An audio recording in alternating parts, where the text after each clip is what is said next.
difference between being vulnerability and... Low self-esteem. Yes. It's quite a tricky one, isn't it? Because you think they're kind of interlinked, but they're not. They're not really, no. No. So that's what we're going to be talking about in this week's episode of Get Real with the English Sisters. Join us on Apple Podcasts, Spotify, wherever you get your podcast. And thank you all for tuning in. Thank you so much. And if you do enjoy this podcast, please share with your family and your friends, because it really does make a difference to us. It does. It makes our podcast chart all over the world. It makes it chart, and it makes us get excited to do another one. I know. It's all linked, isn't it? It's all linked, yeah. Does it make our self-esteem grow? Probably, yeah.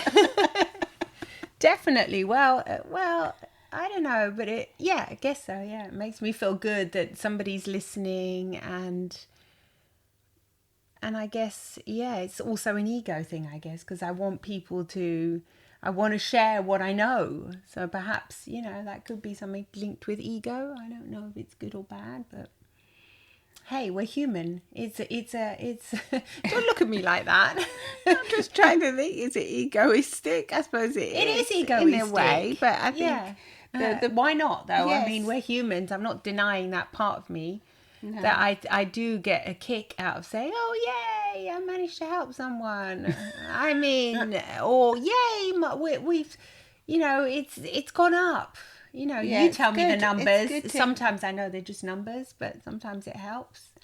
I think it helps to know that people are listening, because you feel as if you're doing something that's worthwhile. Yeah, and as a hypnotherapist, it's like validation. It's kind of like the reason why we became hypnotherapists and therapists in the first place. So it's to help real people that we can physically see, but also this podcast is also just to help anyone really, and it's hopefully it'll make your life a little better, as it makes our lives better by doing it. It does, because when we do them, we learn from ourselves and from the stuff that we research and everything. So definitely. So being vulnerable, I mean, I suppose we're being quite vulnerable here. Well, this is me being vulnerable, because I have actually spoken about my ego, which is something that could be seen as a negative thing. Things, so you're doing it for selfish reasons. Yeah, and I suppose everything you kind of do is for selfish reasons. I suppose it's it comes down to the selfish gene, doesn't it? Where we kind of do things for oneself to propagate ourselves, and allow ourselves to kind of to live on in the future. Oh my goodness. I mean, you're talking about a legacy here. No, but I mean, even like when we procreate and that, I think instinctively we're like that, aren't we? We want to do things for ourselves yeah, definitely. But I think when you have very low self-esteem, I think that's where that bit is kind of missing, and you don't want to do things for yourself because your self-esteem is so low. Yeah, definitely. And I do think the difference between being vulnerable and saying things openly and sharing the part of you that normally you wouldn't want to share, that's actually quite, well, at least in today's society, it's seen as a good thing, I think, and for most people. Well, yeah, people want to feel as if they're creating relationships that are meaningful.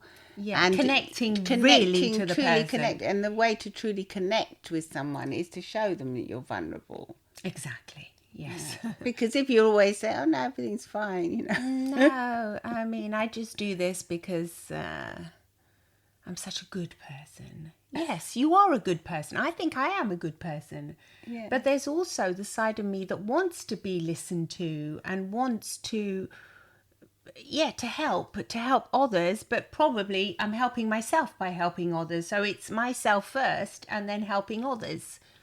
Do you know what I mean? The reason why we're doing this podcast is also to help ourselves, to make our lives more interesting, so that we're more always intellectually stimulated, like what we said, and to feel current as well. Yes, exactly. So there's also that component probably in every single thing we do in all of our lives. I think it would be undeniably to say no, that's not true. I think that would be a lie for most people with everything that they do. Yeah, just some holy figure. I don't know. Anyway. But yeah, the vulnerability is. I mean, if someone's really vulnerable and they say, "I'm scared of cats" or something, you're gonna be sympathetic, aren't you? Well, yeah, because another person, I mean, you're not going to laugh at them and say, oh, why? Cats are such small creatures. You're scared of cats. There's a reason why, maybe. Because you saw a film or had a bad experience, you got scratched as a kid or something. There's a reason why you're scared of cats. Maybe it's just like superstition. Because, Oh, I didn't think of that. Yeah, like the poor little black cats once upon a time. They were always seen as evil and... had like bad luck associated to them. What are you laughing at? I mean, still today, some people cute. still say... No, I know. They're adorable, yeah, but unfortunately, they were linked to that kind of... Evil. So that's why you're scared of cats. Witchcraft, yeah. I'm not scared of them. No, I'm not scared of them. We've rescued 2 little cats, and one of them is black and white, but... Even if she was just pure black, we had our little black dog, because she was adorable. Yeah, I mean, for me, it's not linked to superstition. I think that's a way of forming when you get together with someone. I think that's how you form a true bond, by showing your vulnerability. Yeah, obviously, true friendships. You don't want to just blurt everything out and have verbal diarrhea on the first day and show all your fears and. No, because that's almost going to the other extreme of having low self-esteem, where you feel as if you just have to say everything that you feel is bad about you. So it's context, isn't it? You're not going into a job interview and showing everything, all your vulnerabilities. You want to look really confident. And you're not going to say, yeah, the truth is I'm really scared about doing this interview. I mean, you can to a certain point, as long as you're... or say, I'm actually feeling really nervous because sometimes I don't do well in interviews. But, come on. It's context, isn't it? But if you're going out and meeting friends, or you want to develop a different kind of relationship, some real connection going on, then it's like, you say, look at the room. What is it when you say read the room? Yeah, read the room. You know that now, because... It seems, well, to some people it seems obvious. It may not be as obvious. No, it's not obvious. No, it's true, yeah. It's not obvious. You've got to read the room when you're being vulnerable. And then you've got to accept the fact that if you are going to be vulnerable, you might have that vulnerability hangover, like what Brené Brown says. Then you might think, oh gosh, I shared too much. So, but low self-esteem. Whereas if you're meeting somebody on the first time... What I don't like about seeing somebody, if I'm hanging out with them like a friend, obviously if it's not a therapeutic environment, which I can greatly appreciate the fact they've come to see us because of these issues, but if it's just like friends, when they're displaying too much low self-esteem, then it just becomes like it kind of like makes you feel down, doesn't it? It makes me feel down, and it's like just too much. It's like when, for example, a friend comes round and she keeps on saying, oh no, I don't like this dress on me, I wish I'd changed the dress, and you're reinforcing it, saying, no, that dress is fine, let's just, don't worry so much, please, you look really nice. But their self-esteem is so low about their physical appearance, or about, oh no, I shouldn't have said that in the end it kind of like ruins the evening, because the thing about low self-esteem is that you really are in your own head all the time. So you can't see other people around you. You're just involved in yourself. So it's like it's being like extremely selfish, in the sense that it's like paradoxical. You wouldn't think it was selfish. Yes, but it's very egotistical. It can come across as being egotistical and selfish, because it's just about yourself all the time. Especially if you have really low self-esteem, it's you're being vulnerable about it as well. So it's a bit of a disastrous combination, really, because you cannot get out of your own head and look at somebody else and pay them a compliment, or even if you do pay them a compliment, say, no, it's all right for you, you look really nice. Whereas me, oh my God, my hair's so bad today, or oh no, I shouldn't have said that, and so it's all about me. It's all about you. So you've got to, if you do suffer from low self-esteem, I think it's something you have to sort of like recognize and try and help yourself, perhaps not in a social context. Because in social because contexts, I think it can put people off, can't it? And it can be hard to form friendships like that. it can be, because it's often just about the other person, isn't it? You know that, and there's only so much reassuring a normal friend can do. Yeah. Or someone that hasn't got the tools. Well, yeah, if you haven't got the tools, you don't really know what to do with that person. I mean, you may have a friend like that and somebody that you love like that, and You may be like that yourself, and you may feel you that might not recognize you might it. not realize that you are like that, or you might know that you're like that, and then you might feel as if, how comes when I go out I don't have that much fun? Yeah, because you can't get out of your own head. That's why you don't have fun. Because you haven't literally got any space in You're your just mind. worrying all the time. Yeah, to look outside of what you're saying and what and what you're looking like, and just being able to look at another person, reading their body language, trying to understand how maybe they're feeling. It's about getting out. So when you do suffer from a lot of low self-esteem, it can be like that. So it's hard. Sometimes it's just good just to take a deep breath and then just say, okay, I'm going to come out of myself, and I'm going to, first of all, you can do a little exercise, and you can see, well, how do my friends see me? Exactly. How do the people that love me see me? And then what are they really telling me? What are they telling me? How do they view me? And you'll often find that they say really lovely things about you. They do, yes, but it's how you have to be open to receive those compliments. If you've got low self-esteem, you won't receive them. That's it. It's like you're blocking the email. So you will it's not like receive it. You have to open your heart up, and then in that sense, you have to be vulnerable and say, "I am going to accept what my friends because are I saying." do suffer from low self-esteem, and I understand, and maybe it's because of a certain circumstances I grew up. I didn't. Might have a voice in your head as someone that was always putting you down. Yeah, exactly. And there's reasons to why you suffer from, or maybe just because you're comparing yourself to these impossible people that you think are great all the time, like you know, these people on social media, and you think, I can never. I don't look like that. I don't have what they have. So that's I feel inferior. I have low self-esteem. So yeah. Being vulnerable about it is also good, because you can tell your friends, actually, I do have low self-esteem. So if you catch me moaning about my appearance or about, stuff that I said, you can just give me a hug and say, it's going to be okay. Let's move on. Let's choose something else to talk about. So it's something to get yourself out of your own head.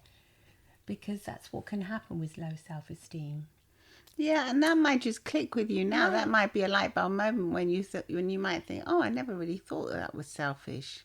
No, because I'm just, I'm just thinking, I'm not secure about myself. Yeah, it's not me being selfish. It's not my fault. It's me being frightened. It's me being insecure. But if you reframe it and think of it as being a little bit selfish, and think, what am I going to do? Can I look into how that other person's feeling?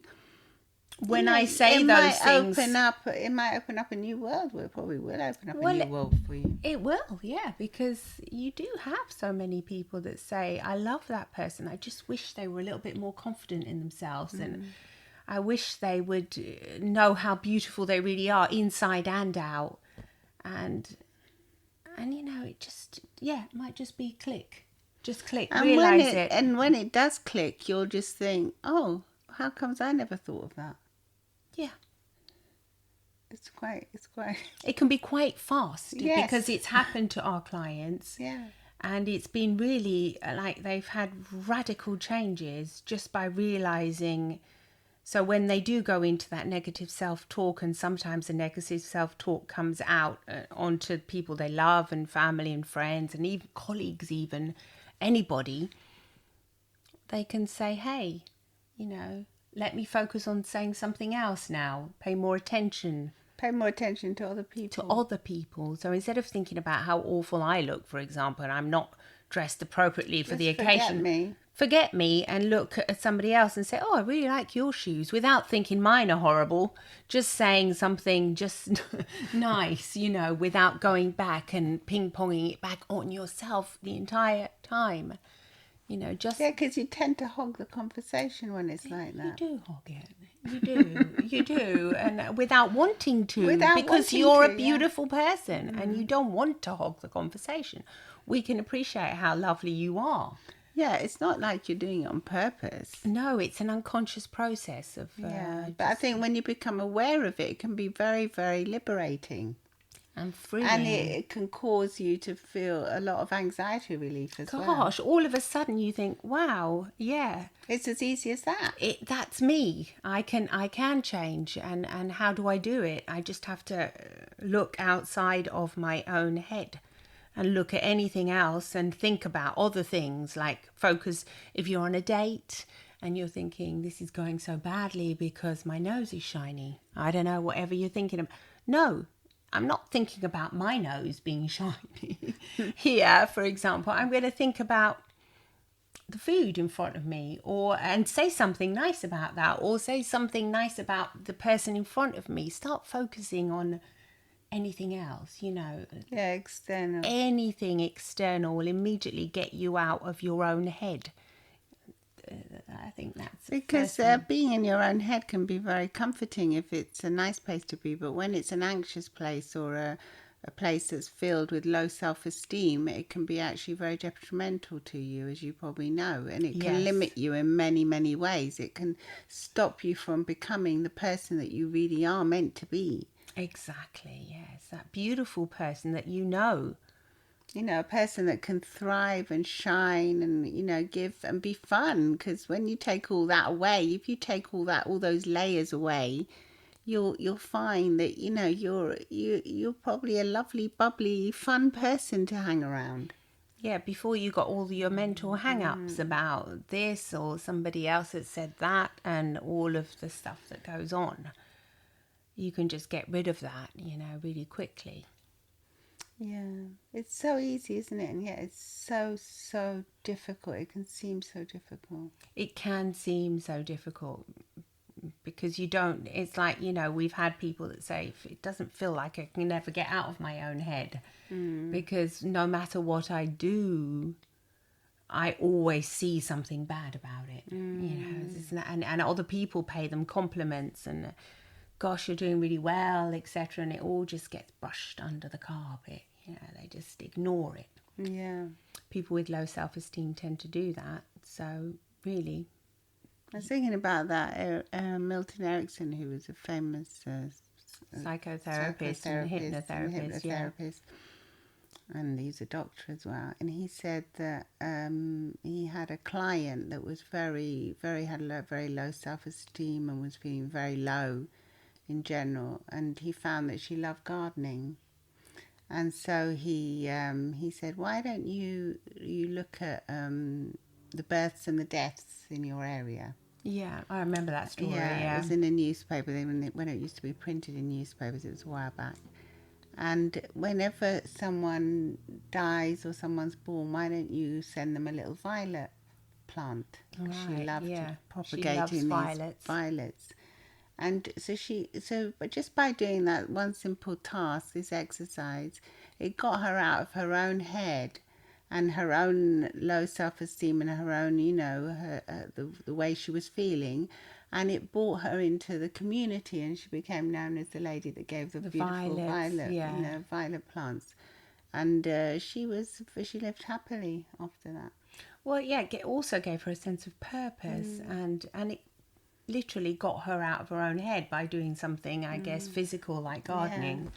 Yeah, that's... And it involved her in her community because she would be looking at these notices and getting involved with the people, giving her condolences or her congratulations. But she was doing something for others instead of just focusing on herself. It brought her into her. And her own misery and her own suffering and her... Just herself, her own head. It brings anything you can do, literally anything that'll bring you out of your own head. Some people volunteer, some people look after I don't know, other people's pets when they're away. Anything that'll get you out, really, of your own. It helps, doesn't it? It helps. It does help a lot. Yeah, definitely. So that's all about being, having low self-esteem and what you can do. And as far as being vulnerable, I don't know.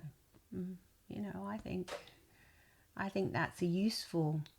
Well, if you're not vulnerable in your relationships and you never communicate to the other person how you're really feeling about something, like say if you pretend, there's a comedy where she pretended she loved mountaineering and things like that. Yeah. And so she'd go on and do all these classical things. In those, and she hated those things. She was terrified. Yeah. But she's pushing her boundaries and she's feeling really terrible afterwards. So, I mean, you can't really get to know a person properly unless they do open up to their vulnerabilities and say, I don't like this, or I'm not into that. And being confident enough to be able to do that is... Yeah, to be able to say it. Yeah, that's And the magical thing about when you do open up about something that you feel vulnerable about is that you'll find that the other person opens up as well.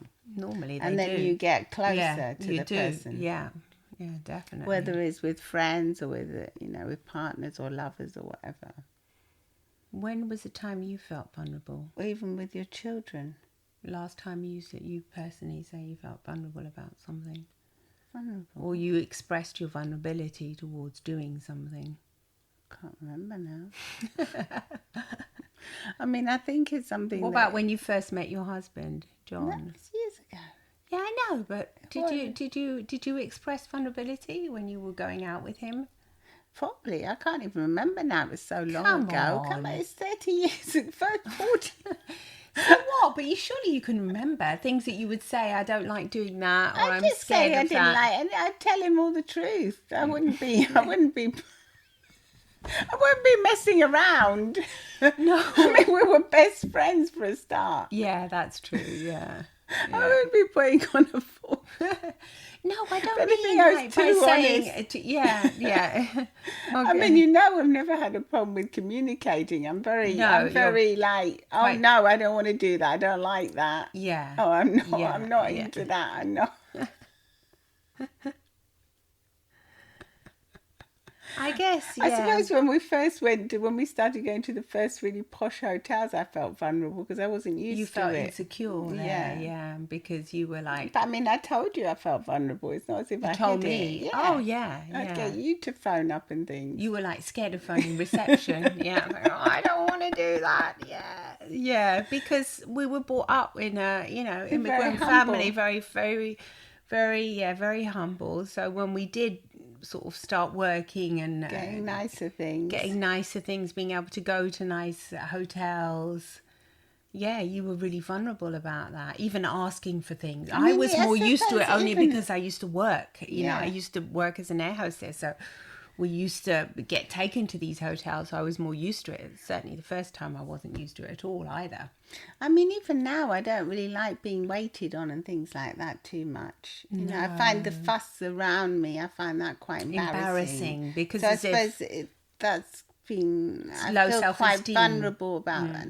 I wouldn't say it was low self-esteem, but I would just say, don't fuss over me. I don't want to kind of put people out, people that are working, that like but I suppose that's a nice thing. That's their job, isn't it? It's their job, but I mean, but like if I wanted an extra something, I might wait for that. I'll wait for the waiter to come near me when it's not. I'm not going to start calling the waiter out, shouting out. That's just rude. That's just rude. Yeah, and I don't mean that. I just like what you were saying about actually going to nice hotels in the beginning. Yeah, when we used to go as the English sisters and that, you used to be like that. Yeah, that was just cute though, wasn't it? Yeah, you were scared. Yeah, you were like scared. Oh, this is so posh. I'm like scared of. What do you do? It's all like new, isn't it? Yeah. It's exciting though, isn't it? It is exciting. It's exciting, but it's also a big learning curve because you don't, you're traveling and that. Yeah. I mean, we were used to traveling because we've always traveled ever since we were little, but it's a bit more. Then you kind of have your children and you kind of forget what it's like. You do, yeah. Kind of nest a lot. Yeah. too much nesting is not good either, because you want to get out, don't you, of your comfort nice zone. It's nice to do different things. It is. It's lovely. Yeah, even though it can make you feel vulnerable again. Well, I think it does. And I think if you don't, you were ever vulnerable feel the first time we vulnerable- used to do YouTube videos, for example. Oh, Do you remember? yes, I used to hate doing that. Yeah, I know. Yeah. Seeing, you were worse. I didn't like hearing- seeing myself at all. Hearing my voice, my I didn't like it. Awful, but let alone having to watch it. I mean, I don't. You I never still don't. watched it. No, I still don't watch the YouTube videos. Even of these podcasts, I never do. I just say, all right, Violetta, you upload them. Yeah, so because you have to be vulnerable, you have to look at yourself. And... Well, you have to see yourself in a way you're not used to seeing yourself. I mean, now people do so many selfies. I remember when the first selfies came out. It was horrific for me. I think, why on earth would anyone do that? Yeah. So close up, you can like see every pore. For goodness' now sake. they've got the nicer. Get rid of it. What is this witchcraft? Help! Even seeing a photograph was hard. I mean, because photographs don't represent the real person. And if you think about it, the photograph is just. I think most people struggle with that, though, don't they? At the beginning, when they first seen them, most people don't like, unless you've. No, they don't like it. I mean, I think even if you're. I think even the super. Like supermodels, they're used to seeing themselves. I guess that's just job. They take it as a job. Yeah, so it's not. Yeah. It's all very tricky, really, but I think we all have a side of vulnerability to us, and we all have a side of most people do have a little bit of low self-esteem somewhere lurking. It's very hard to... No. I would say that's just part of being human being. Maybe it's a little bit quite healthy as well to have a little tiny bit. If you don't have a percentage of it, then who are you? What are you? Oh gosh, you come across as super... It's just too much. You what the hell? I mean, you expect a little bit. It's when it becomes a bit debilitating. I think that's where the problem becomes. It happens. It's a classical. It's like the moderation in the end. Yeah, and it's not attractive for anybody really to have that kind of. It's not attractive to others. What are you looking at? Why are you giving me that look? I don't know. You can't see the look on the podcast if you're listening. I see it on YouTube. You could see it. Yeah. I was just wondering if it wasn't attractive to others. I was just thinking about really having very low self-esteem. No, being vulnerable. What did you say? No, having very low self-esteem. Oh no, it's not attractive. No. Especially when you're first dating, you like to have somebody that's quite confident in themselves, Well, I think you look for someone that's going to make you feel out good. Yeah. Again, it's going to help you out somehow. Yeah. You want someone to compliment you, unless you're in like a codependent, which is an unhealthy relationship where you're looking for someone that's worse off than you can like nurture or show off to all the time, be the driving force. Yeah. But it's not really very healthy to do something like that. It's better to be in a relationship where you kind of compensate each other. So some of you are good at something, the other one's good at something else. Yeah. And you kind of help each other grow, I think. Yeah. No?